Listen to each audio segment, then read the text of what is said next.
Cadence zéro, parce que ralentir est critique. Cadence zéro est un balado produit et réalisé par Frédéric Maheu et Nadia Serayoko. Alors aujourd'hui, ce qu'on veut aborder, c'est l'anthologie. Ben oui, anthologie comme hanté. Hein? Ben ça, c'est la nostalgie des futurs qu'on avait imaginés au 20e siècle, mais qui ne se sont jamais avérés. C'est un terme qui vient de Jacques Derrida, le philosophe français, dans son texte, son ouvrage qui s'appelait « Spectre de Marx ». Fait qu'on va revenir longtemps là-dessus, parce que Derrida était justement convaincu que les spectres de Marx, c'est-à-dire le spectre du communisme, hante la France, hante ses modes politiques, ses modes de création, et même pour Mark Fisher, c'est aussi devenu quelque chose, finalement, le symbole d'un surplace qu'on fait même en création.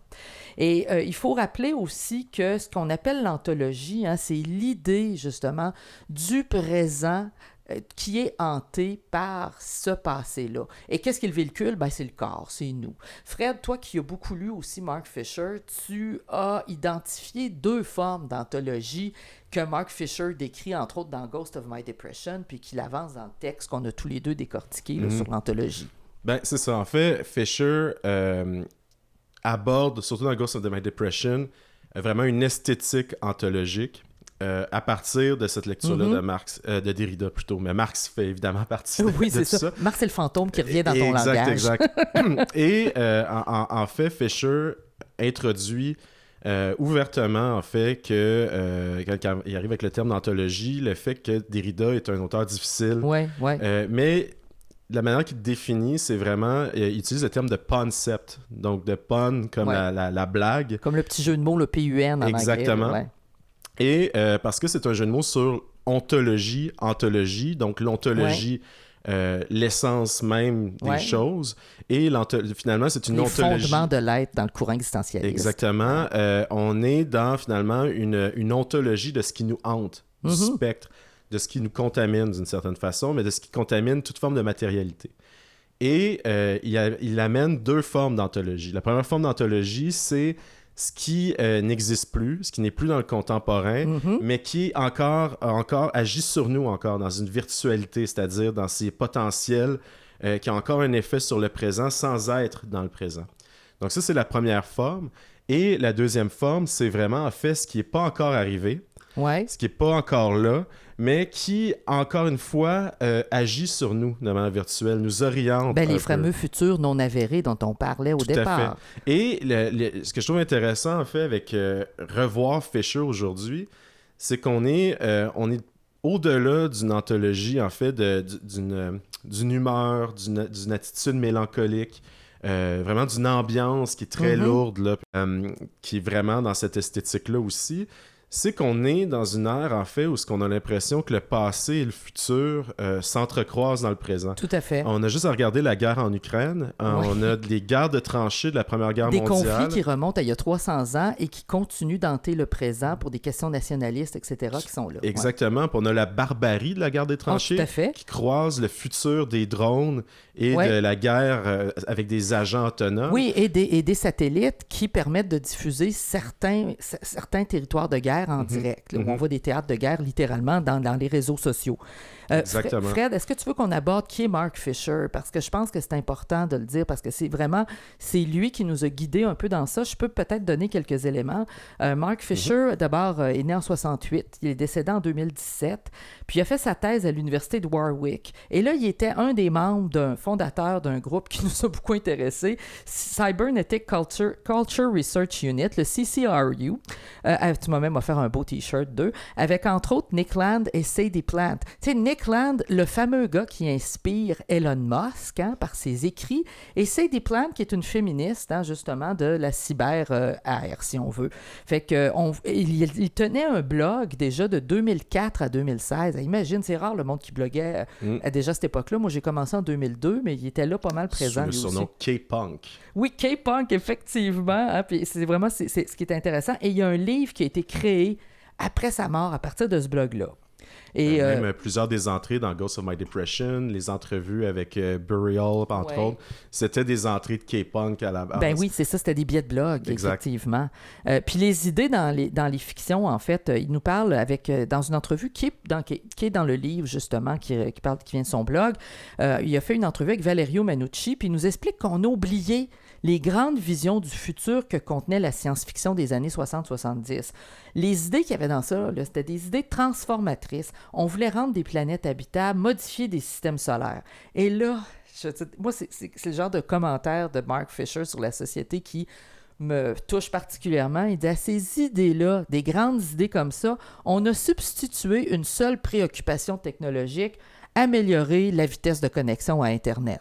Même, on pourrait dire, Fred, avec notre imaginaire du futur, là, puis des possibilités que la technologie peut nous offrir, c'est complètement subjugué à un cyberespace capitaliste. Tout à fait, puis on le voit avec la vitesse, en fait, et on dirait qu'on n'est pas capable de sortir du concept de vitesse quand on parle d'innovation technologique. Mm-hmm. On a juste à regarder en ce moment la guerre entre les géants numériques pour l'IA générative. Ouais. C'est une guerre de benchmark, une guerre d'attrition pour voir qui est capable de répondre, d'accéder à une vitesse supérieure de rendu, de performance. Donc, on est sur la vitesse.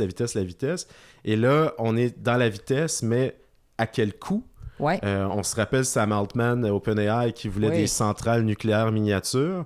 Et là, en Chine, en raison de la limitation des accès aux processeurs, à toute cette technologie-là, ils ont développé de manière asymétrique autre chose.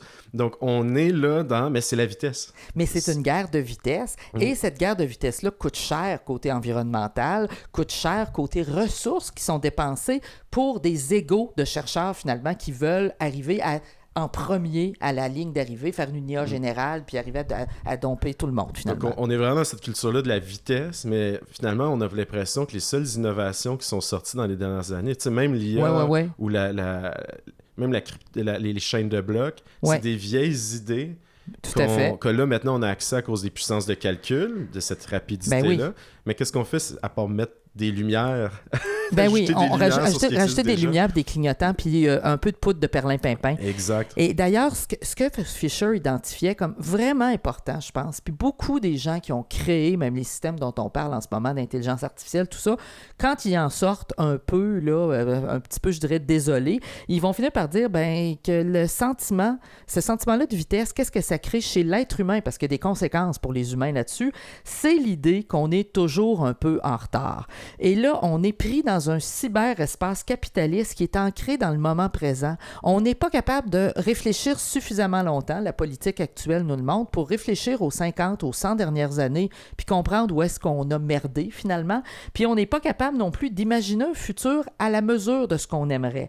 Et Fisher a donné un exemple, Fred, qui m'a tellement... Tu sais comment... J'ai fait mon doctorat avec un robot conversationnel sur Twitter. Tu étais là pour m'accompagner dans la portion, là, je dirais, très technologique de ça. Fisher donne l'exemple de Twitter, puis il dit que le seul fait d'être sur ce réseau-là, c'est X maintenant, pour ceux qui s'intéressent, et c'est par ailleurs possédé par une de ces personnes-là qui, à mon avis, incarne l'anthologie à lui seul, Elon Musk. Donc, on est dans un état de constante réactivité. Hein? On se sent toujours en retard sur l'actualité. Il donne, et ça nous génère de l'anxiété, puis on donne en exemple, quand je donne des cours, je donne l'exemple du premier tweet de Jack Dorsey, un premier message arrivé sur le réseau Twitter quand il a créé le réseau. C'était écrit 2 seconds ago. Il y a 2 secondes. Fait que même si tu étais là et tu le regardais en direct, à partir du moment où c'est avéré, ou du moment où c'est consacré, toi, comme être humain, tu es déjà en retard. Et ça, c'est ce qu'on appelle l'angoisse que nous créent les notifications. Et ça fait partie du régime capitaliste du numérique en ce moment. Mm-hmm. Les notifications tu parlais de benchmark, les notifications servent à benchmarker, tout à marquer finalement, à mesurer l'efficacité de toutes nos relations. Hey, si tu n'as pas beaucoup de notifications quand tu arrives sur un réseau social, t'es poche. Sérieux? Il y a quelque chose, justement, par rapport aux notifications, puis on va regarder si on parle davantage d'engagement, de like. Ouais. Vraiment, son approche de l'anthologie, Fisher, est beaucoup liée à la musique. Oui. Ensuite, il a développé ça par rapport au cinéma, dans le texte What is Ontology? Oui, tout à fait. Qu'on fait lire à nos étudiants. Voilà. Mais le premier, vraiment, c'était la musique à la base, avec des groupes comme le DJ Burial, oui. Qui a une entrevue, il a vraiment une obsession avec ce Caretaker. Caretaker, exactement. Un Burial, ce qui est très drôle, parce qu'il a fait de la trame sonore du dernier film d'Harmony Korine, Baby Invasion, qui, bon, il y a des choses qui sont bien, des choses un peu moins bien. D'ailleurs, mettons-en un petit extrait ici pour qu'on voit un peu là, comment ça sonne.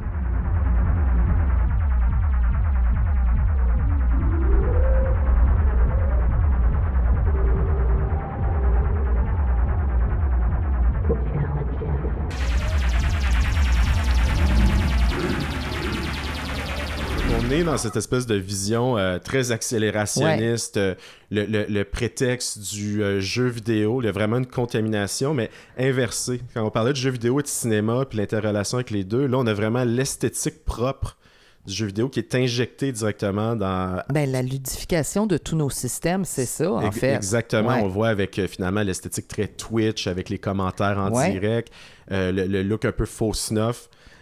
Après, je trouve qu'Harmony Korine passe beaucoup de temps à filmer des gens qui tiennent des fusils dans leurs mains et qui font de l'attitude. Ça, on se comprend que ça, c'est rendu une posture, littéralement, de faire ça. On voit le burial ontologique et le burial maintenant utilisé avec une techno beaucoup plus agressive. On est dans finalement quelque chose que j'aurais aimé avoir finalement l'interprétation que Fisher aurait eu de ça aujourd'hui, parce que quand Fisher parle du futur, de la futurité, il dit justement que ce qu'on a perdu dans la musique spécifiquement, c'est le sens d'une musique qui nous invite vers un futur. Et il donne par exemple Kraftwerk en disant « Il est où le Kraftwerk du 21e siècle? » le Kraftwerk des années 2000 finalement. Et là, quand tu parlais justement de ce film-là, dont on a eu un extrait, on pense à l'idée du cyberespace capitaliste, parce que ce film-là essaie de capturer un peu cette idée-là des notifications directes. Et tout ce qu'on fait est sujet à finalement aller en direct et à être notifié. Et Fisher, tu dis qu'est-ce qu'il aurait dit de ça? Déjà, il disait que l'espace capitaliste, le cyberespace capitaliste, il requiert d'être toujours dispersé dans différentes sources d'attention. Il y a des notifications, c'est-à-dire des commandes qui sont données par un système à un utilisateur qui demande qu'on regarde toujours un appareil, peu importe ce qu'on est en train de vivre. Tu vis un spectacle en direct, puis tu as tendance à regarder ton écran, voir ce que les autres qui vivent le même spectacle sont en train de penser eux aussi. Puis ces ordres-là, nous disait Fisher, ça se veut des rappels amicaux. On vous fait croire que c'est gentil, c'est convivial, un peu comme les Teletubbies. Tout va bien, tout est beau. Je pense Teletubbies parce qu'il y a un visuel qui ressemble à ça dans le film, justement, dont on parlait, d'Harmony Korine. Puis de plus, ces commandes-là, elles nous gardent ancrés dans le présent. Tu n'es pas en réflexion. Tu réfléchis pas sur ce que tu es en train de faire quand tu obéis à des commandes comme ça. Et ça nuit, dit-on, puis c'est Fisher, moi quand c'est Fisher qui le dit, je suis un petit peu d'accord, ça nuit à la construction qu'on aurait d'une relation au futur. Et ça, Fred, ce qui est intéressant, c'est que c'est aussi le côté sombre. Toi puis moi, on a travaillé beaucoup dans le numérique. C'est le côté sombre de l'économie de l'attention. C'est la destruction de notre perception temporelle plus large. Le présent qui nous empêche d'imaginer des futurs autres que ceux qui ont été conçus il y a 50 ans. Et même, il le dit littéralement dans l'introduction de Ghost of My Depression, que le capitalisme, le néolibéralisme, a malgré sa rhétorique d'innovation, de nouveauté, de développement, a systématiquement enlevé les moyens aux artistes de créer l'avenir. Oui, mais j'allais justement t'amener vers ça, parce que imagine-toi donc que ce présent-là qui est tenté par des futurs non avérés, Fisher en dit que c'est je vous le traduis librement, c'est un futur qui est toujours vécu comme une hantise, comme l'action, si on veut, d'être hanté. C'est une virtualité qui imprègne le présent, puis qui conditionne ce qu'on veut, alors notre expectative, puis qui motive la production culturelle. C'est ce qu'il disait, donc, c'est une impasse culturelle qu'on vit quand on est pris dans ça.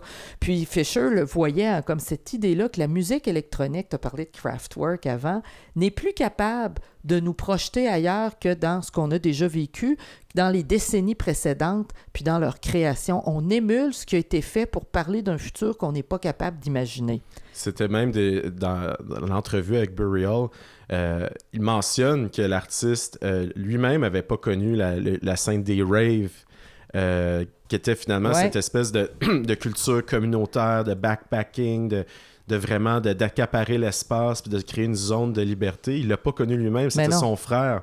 Donc lui essaie d'amener cette nostalgie-là de quelque chose qu'il n'a pas vécu dans sa musique. C'est tellement anthologique parce que c'est exactement ça. C'est l'anthologie, comme Fisher le disait, c'est ce qu'on n'a pas vécu, mais qu'on perçoit comme étant le futur qu'on devrait espérer vu qu'il était désirable il y a plusieurs années déjà.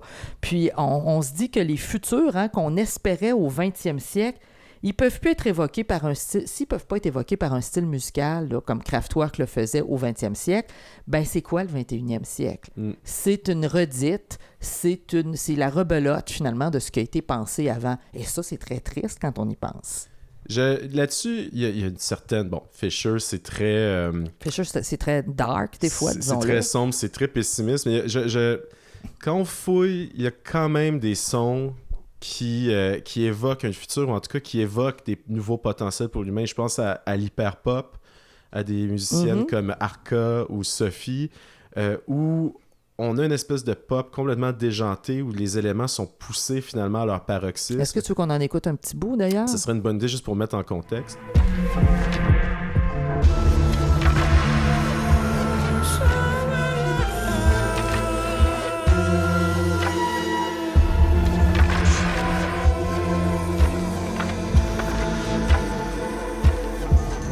Donc, on voit, à mon avis, là, on a des sonorités, une esthétique qui est quand même emballante, qui tente une certaine vision du monde qui sort, finalement, reprendre les codes de la pop pour nous permettre de sortir, finalement, de nos œillères capitalistes.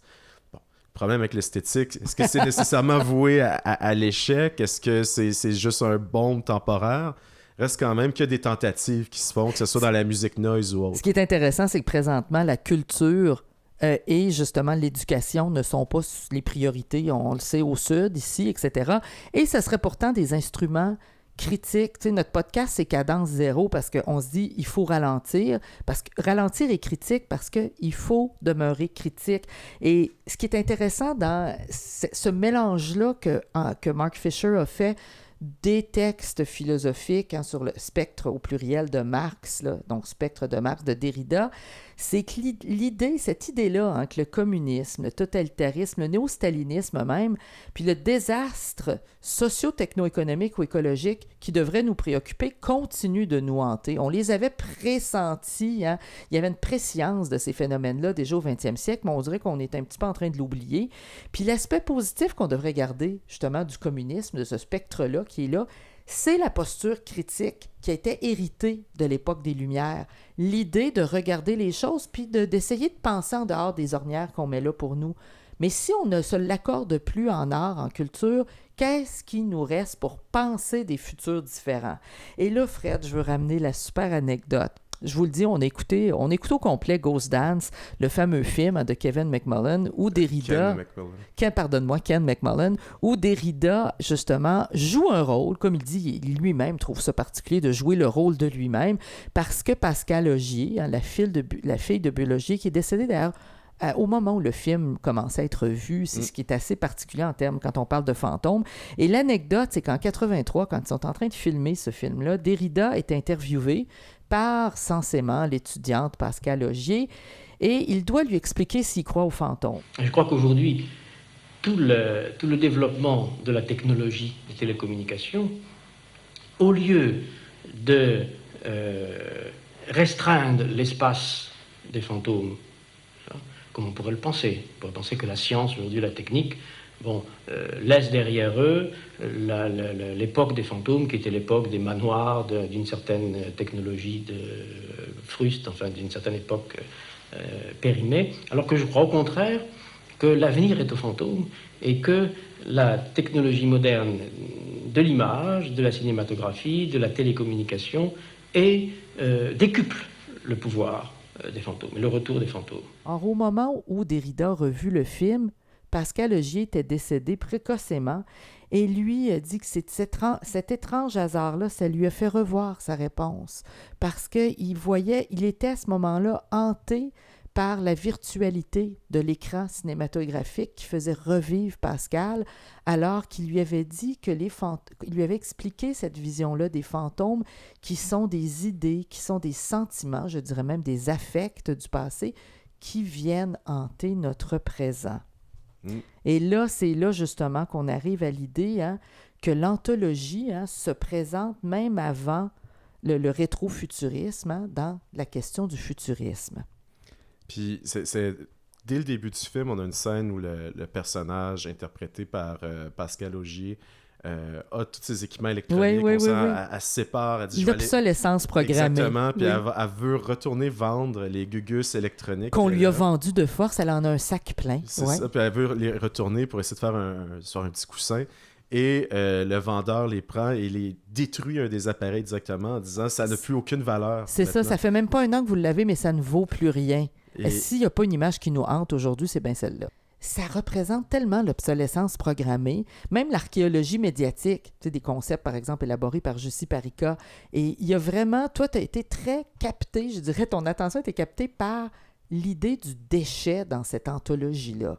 Oui, puis c'est, comment dire, le déchet puis son potentiel esthétique, mais aussi le déchet comme étant inévitable dans le capitalisme. Bien sûr. Pour un système de pensée qui nous structure, qui a une rhétorique de « faut jamais rien perdre, faut tout le temps tout utiliser le possible », on est dans une structure où ce que même l'humain est considéré comme un déchet est inévitablement un déchet.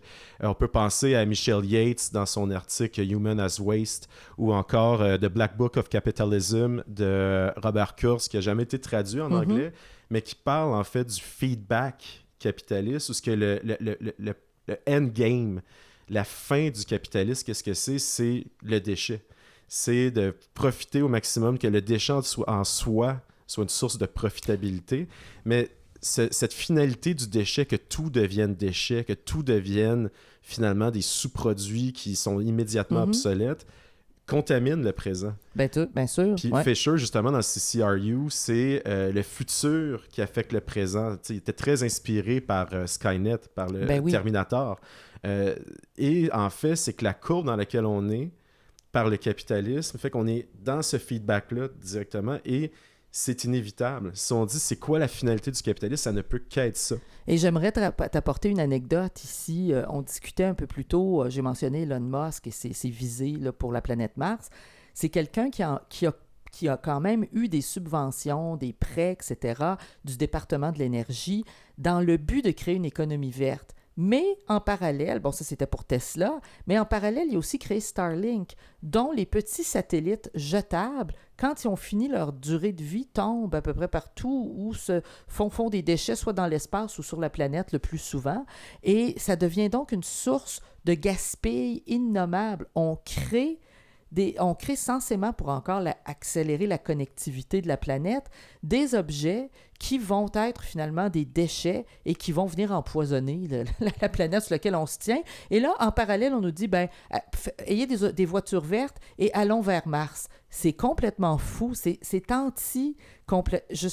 une vision qui est complètement contre la réflexion et la réflexivité, surtout sur notre impact. Et ça, moi, ça me fascine de voir ça, parce que cette idée-là, c'est le futurisme aussi de Filippo Marinetti en 1909, l'idée que tout doit être en accélération. Cette idée de l'accélérationnisme qu'on a vu par Armut Rosa, c'est un peu la suite logique du futurisme. Rappelons-nous que Marinetti disait, et je sais que ce sont des propos qui vont faire cligner des yeux quelques-uns d'entre nous, le futurisme naît juste avant la Première Guerre mondiale, puis prône une idéologie qui n'admet qu'une seule hygiène pour le monde, la guerre. Quand on a fini avec quelque chose, on l'autodétruit, on le détruit par nous-mêmes, puis on détruit ce faisant des êtres humains. C'est quand même assez fou. Il faut réfléchir un peu plus à ces questions-là. C'est le paradoxe, en plus, de dire on va détruire le déchet par la guerre, donc le projet totalitaire, le génocide. Fait qu'on va créer des armes pour détruire les déchets. Mais en fait, on crée des armes pour détruire des déchets, mais on produit plus de déchets. Ça veut dire qu'il n'y a pas de porte de sortie réelle.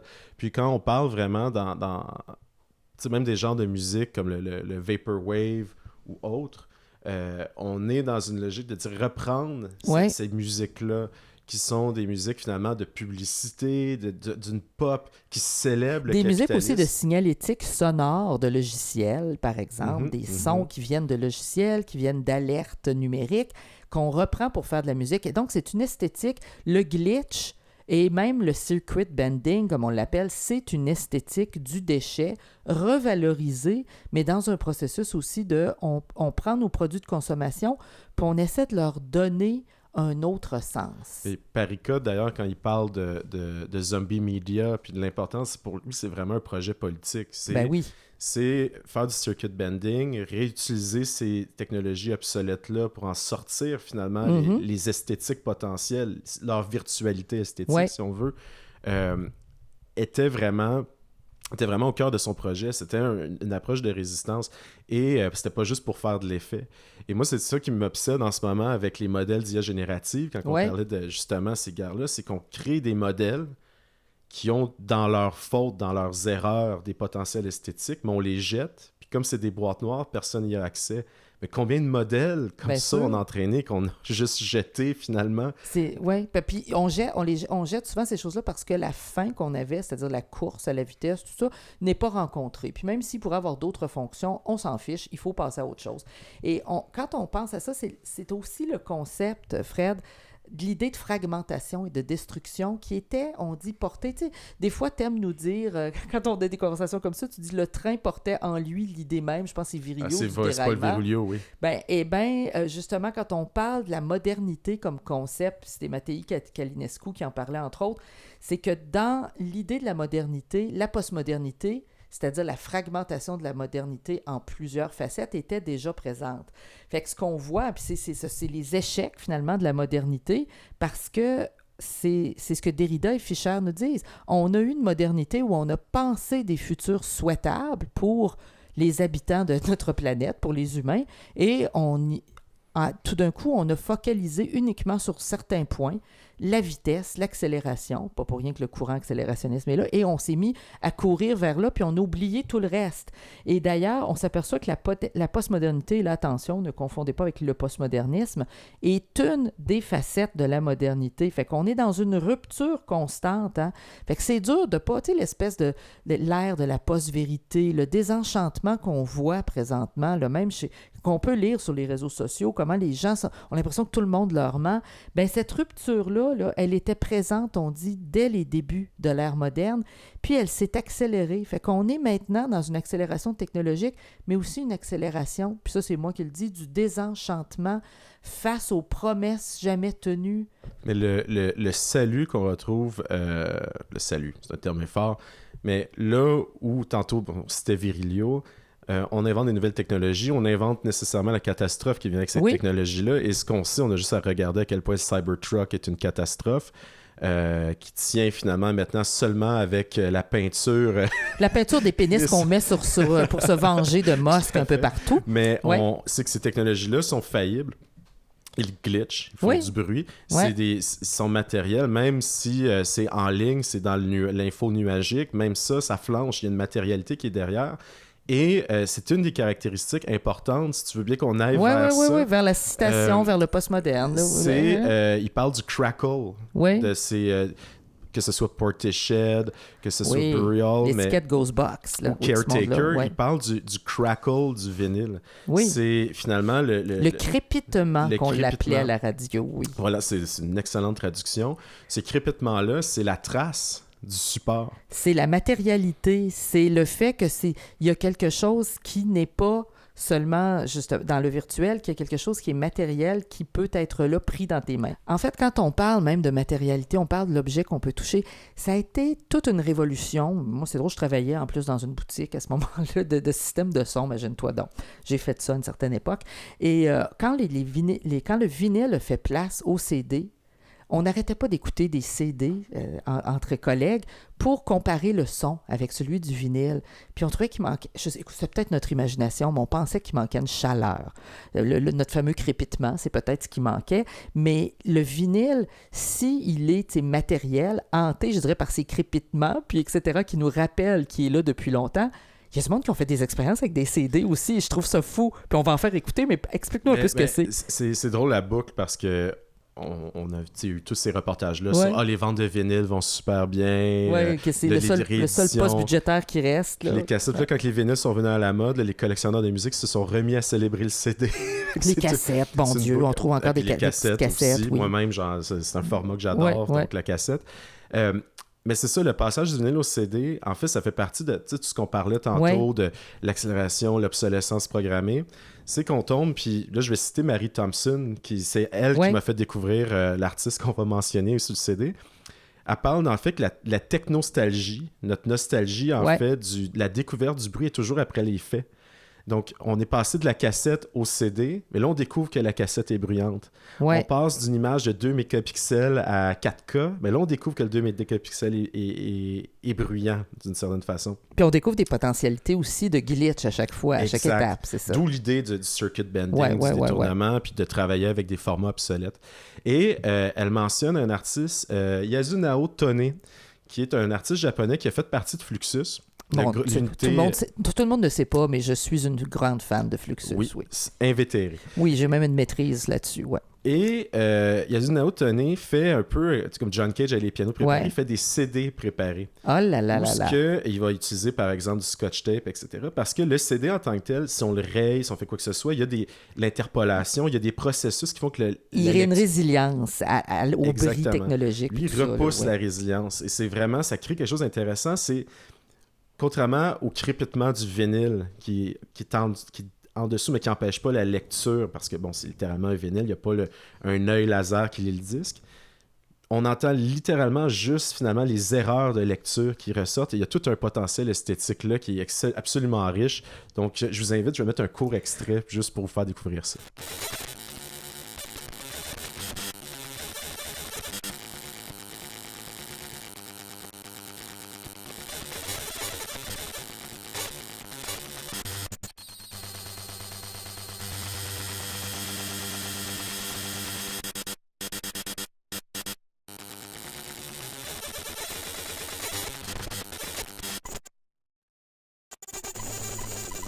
Cette idée-là du matériel qui fait partie de cette matérialité-là, l'erreur du matériel, du support qu'on entend, parce que le projet depuis la cybernétique, c'est de faire en sorte qu'il n'y ait pas d'interférence, d'avoir une communication pure avec rien qui rentre pour empêcher finalement la pureté de ce qui doit être reçu comme information. Finalement, on le sait aujourd'hui que le bruit est absolument nécessaire pour la nouveauté, que sans bruit, de toute façon, il n'y en aurait pas de transmission. Et ce qui est intéressant avec le glitch, puis je cite Qubit, qui a écrit un article vraiment, un des articles les plus importants à mon avis sur qu'est-ce que le glitch. Il indique que le glitch informe qu'il y a un autre sujet dans le média, qu'il y a un fantôme dans la machine, il y a un inhumain dans nos communications. Et Bettencourt, comme Kane, dans son livre Hyper High-Tech Trash, parle du fait qu'on parle d'ontologie, l'ontologie du spectre, mais que le glitch, l'ontologie du glitch est difficile à déterminer. À partir d'où le glitch est finalement quelque chose qui a été fait artificiellement avec un plugin After Effects, puis jusqu'où c'est un vrai glitch. Bon, quand ça fait il faudrait peut-être que l'ontologie devienne une ontologie. Que finalement, puis là, je sors complètement du script qu'on s'était fait, tu m'en excuseras. C'est sûr. Je suis pas capable de m'empêcher. C'est-à-dire que s'il y avait une ontologie qui était de considérer le passé qui hante le présent, comme les spectres de Marx, comme une façon d'aborder chaque problème, tout d'un coup, ou en fait d'aborder tous les problèmes pour les remettre en contexte, pour comprendre leur source, on aurait peut-être une réflexivité plus grande. Et ça, du coup, je trouve ça intéressant comme idée de voir l'ontologie comme ontologie pour aborder, par exemple, écoute, tu parles de toute cette fragmentation-là, parce qu'on est dans l'idée de la fragmentation, de la destruction. On est politiquement dans des mouvements où tu as Trump, qui est l'objet parfait de l'accélération républicaine puis néolibérale, qui est contesté par des républicains contre Trump. Je veux dire, si on peut voir plus postmoderne que ça dans l'attitude, tu sais, un peu, je repense à Fluxus, c'est qui manifestait avec des pancartes, il s'arrêtait puis il changeait de côté de manifestation, le pour et le contre, et changeait de bord avec les mêmes pancartes si possible. Ben, ce sont justement des procédés je dirais, des procédés même qui s'ancrent dans ce qu'on appelle finalement les techniques de la postmodernité, l'assemblage, la posture ironique, la citation, la double énonciation. Et là, ça nous amène, ça, justement à l'idée de refaire un peu, je dirais, un processus de légende, un processus de média hanté, comme le creepypasta.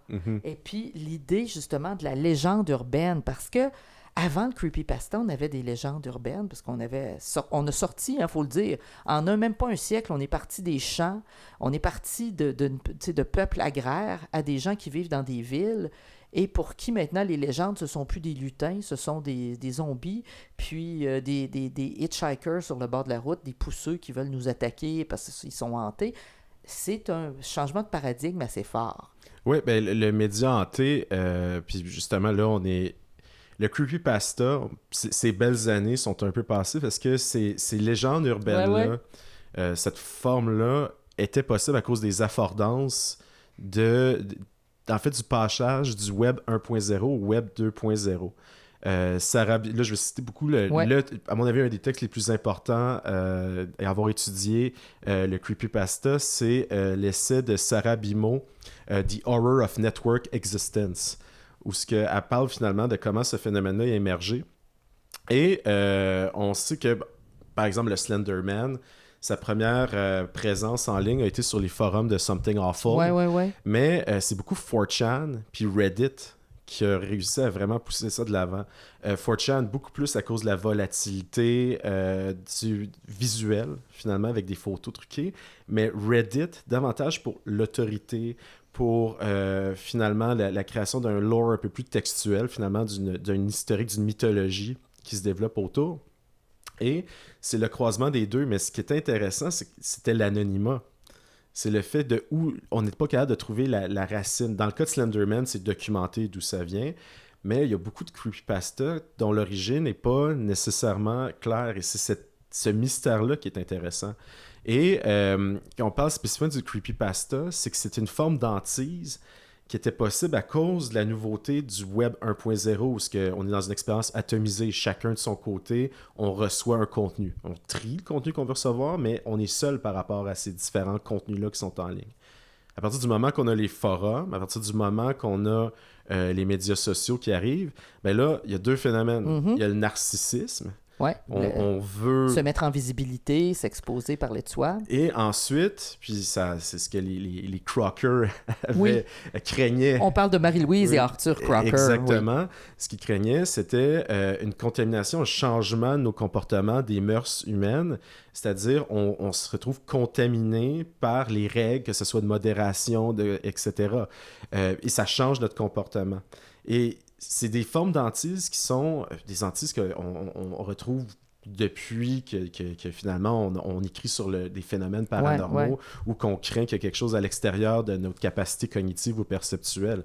Mais on peut penser par exemple l'objet hanté, la patte de singe ou le Necronomicon, le livre finalement. De plus en plus aussi, on a vu des films où le zoom est hanté, par exemple le dispositif technologique qui permet de se mettre en ligne, ou la numérisation même de l'image est hantée. Mais elle traite à part.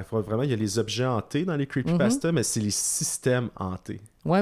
Où il y a un super podcast Video Palace sur Shudder qui parle justement du Eyeless Man, où l'Eyeless Man est capable de contaminer, de posséder par les médias sociaux directement. Donc le média, pas l'objet, mais vraiment les affordances des médias en soi hante. Donc ce qu'on parlait tantôt justement, la modification, l'hantise, elle passe de là. Mais pire encore, les souvenirs hantés. Accéder à des médias, du contenu qui fait écho à quelque chose dont on pense se rappeler, mais on n'est pas capable de mettre le doigt dessus. Ah oui, ça, il y en a eu beaucoup de phénomènes comme ça. Fait que c'est vraiment notre agentivité de nos souvenirs qui se fait contaminer par ça. Puis d'ailleurs, l'agentivité, c'est ce que Rosenberg, qui critique finalement les intelligences artificielles, puis dit qu'il faut réglementer davantage, il dit l'apprentissage machine ou neuronal des IA en marketing menace notre agentivité. Fait que cette réalité-là, Ouais. là, il y a le analog horror qui est un peu à la mode, mais il va y avoir des nouvelles formes de mythologie horrifique qui vont émerger Je pense de ça. qu'on arrive aussi à un moment où ce qu'on parlait, le spectre, l'idée justement de la hantise, de l'anthologie, est très présente dans tout ce qu'on a dans les intelligences artificielles. Nos conversations avec un système technologique comme ChatGPT se trouvent hantées par notre propre passé, si on a un compte, et ce qu'on met en ligne. Le phénomène, on a vu cette semaine les gens faire leur starter pack, leur kit de démarrage d'eux-mêmes, qui est un peu une petite joke ironique, justement, tendance ironique un peu issue de la postmodernité, de comment devenir, qui est un peu justement l'idée d'un devenir, de comment, comme personne avérée qui on est en faisant l'acquisition de certains éléments, ce qui est très jeu vidéo d'ailleurs. Et ça, ce qu'on voit, donc, l'idée de la hantise, d'être hanté par le passé de ce qu'on a été, puis de ce qu'on essaye d'être, c'est très présent partout dans le média aussi. Mais en fait, je pense que ce que les gens recherchent par le creepypasta, en tout cas moi d'une certaine façon, c'est qu'ils veulent être possédés. Bien on sûr. veut être hanté. On souhaite subir la hantise. Ça va être c'est parce que peut-être que c'est une porte de sortie. Puis je me permets de glisser parce que on parle d'anthologie, il y a toute une esthétique qu'on voit beaucoup au cinéma, surtout dans le cinéma britannique. C'est pas pour rien, tout ça est très britannique. Oui. Le folk horror, par exemple, qui joue beaucoup là-dessus. Il y a une série, Look Around You, qu'on a regardé. Oui. La saison 2, c'est moins ça, mais la première saison... Le concept s'étiolait à un moment donné. C'est ça. Mais ils ont changé le concept, parce qu'en fait, la formule de la saison 1 était brillante. Ça joue sur toute l'esthétique des films éducatifs, les films scientifiques éducatifs. These ants have been trained to design and build an igloo using tiny blocks of ice.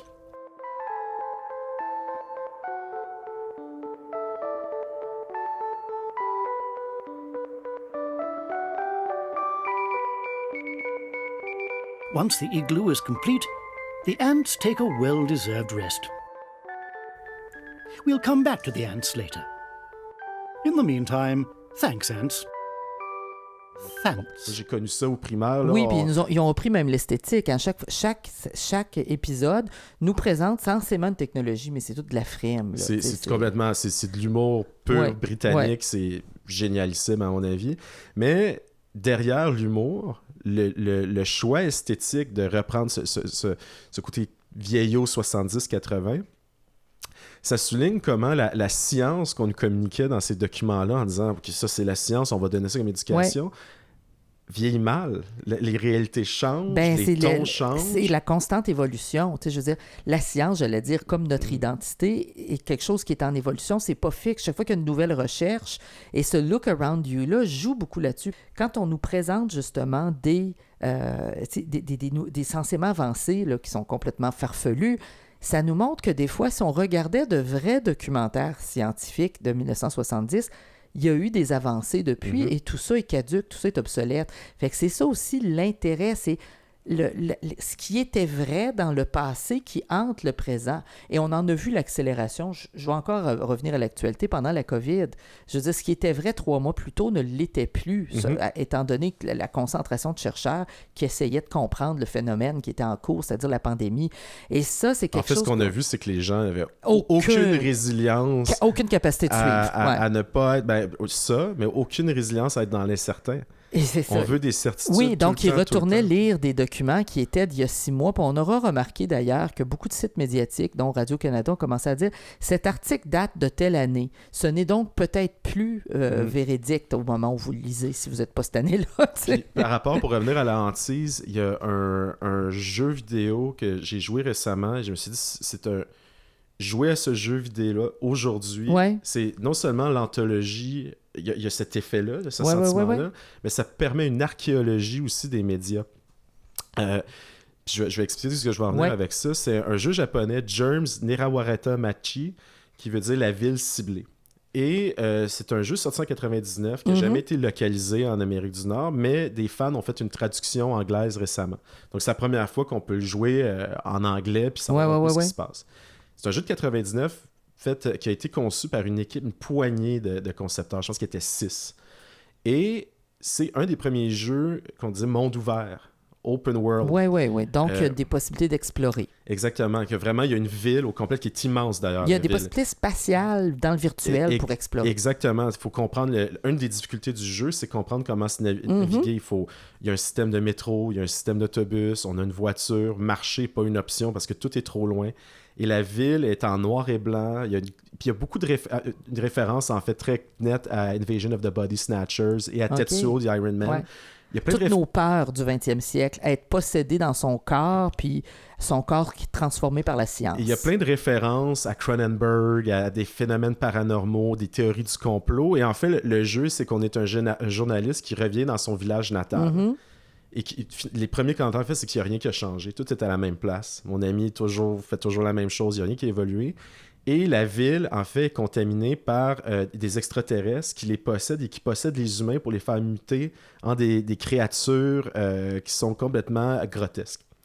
Et le jeu, en fait, c'est d'enquêter sur ce qui se passe dans la ville avec ces différentes grotesqueries. Bon, les contrôles sont archi nuls.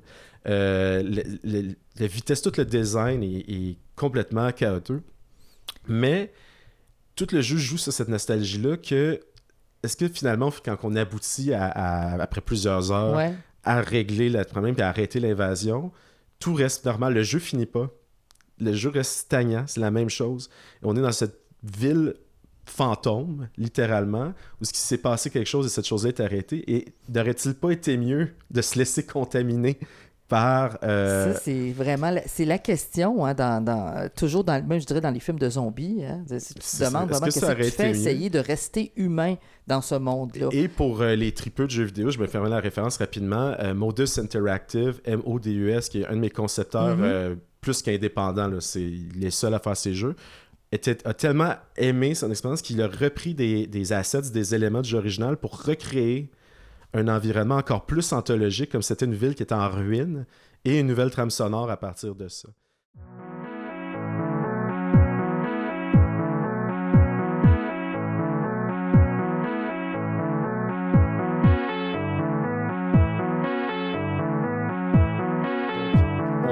Même dans le jeu vidéo, on retrouve cette anthologie-là maintenant avec des créateurs, des créatrices qui reviennent visiter des jeux qui ont été oubliés pour les adapter dans des expériences très anthologiques.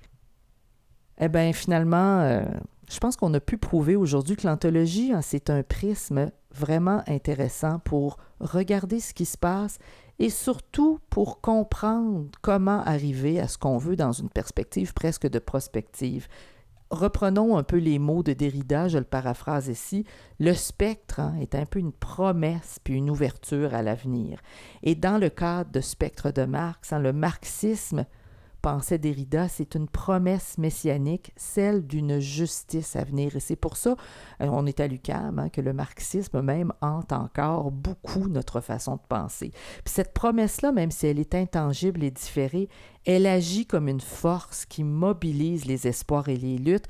Elle ouvre vers une transformation future au-delà des limites actuelles, ces limites-là étant bien évidemment ces futurs non avérés, que débusque, si on veut, le regard anthologique sur l'actualité. Et non seulement un regard anthologique, mais également une action anthologique. Tout à fait. Pas seulement sortir de l'esthétique pour être dans l'agir. Être capable de penser des futurs vraiment qui seront plus adaptés à nous. Eh bien, on vous laisse là-dessus. Bonne réflexion. On a encore plein d'autres idées pour vous ennuyer avec nos pensées. Au revoir.